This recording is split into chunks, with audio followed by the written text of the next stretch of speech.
بسم اللہ الرحمن الرحیم۔ شروع اللہ کے نام سے جو بڑا مہربان نہایت رحم والا ہے۔ فاسألوا اہل الذکر ان کنتم لا تعلمون۔ پس اگر تم نہیں جانتے تو اہل علم سے دریافت کر لو۔ ملتان سے بھائی محمد فہیم اختر صاحب نے سوال پوچھا ہے۔ لکھتے مفتی صاحب، اگر کسی روزہ دار عورت کو روزے کی حالت میں ایام شروع ہو جائیں تو روزے کا کیا حکم ہے؟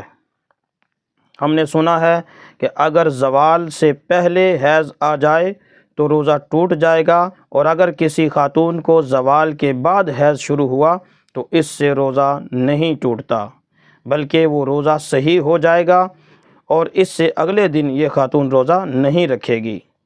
مفتی صاحب، کیا مذکورہ مسئلہ یوں ہی ہے؟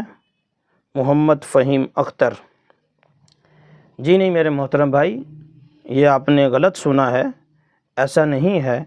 بلکہ اگر کسی روزہ دار عورت کو ایام شروع ہو جائیں، وہ دن کے کسی بھی حصے میں شروع ہوں، چاہے وہ ابتدائی حصے میں ہوں، درمیانی حصے میں ہوں یا انتہائی حصے میں ہوں، یعنی عصر کے بعد ہو، غروب آفتاب سے پہلے ہو، جب بھی ایام شروع ہو گئے تو یہ اس کا روزہ ختم ہو گیا، یہ روزہ باقی نہیں رہا، اس روزے کی قضا رکھنی پڑے گی۔ اسی طرح جو اگلے جتنے بھی روزے اس کے گزریں گے اس حالت میں، وہ سب کے سب اس کو قضا رکھنے پڑیں گے۔ لہٰذا یہ جو آپ نے سنا کہ زوال سے پہلے حیض آ جائے تو روزہ ٹوٹتا ہے، زوال کے بعد آ جائے تو روزہ نہیں ٹوٹتا، ایسی کوئی بات نہیں، غلط سنا ہے آپ نے۔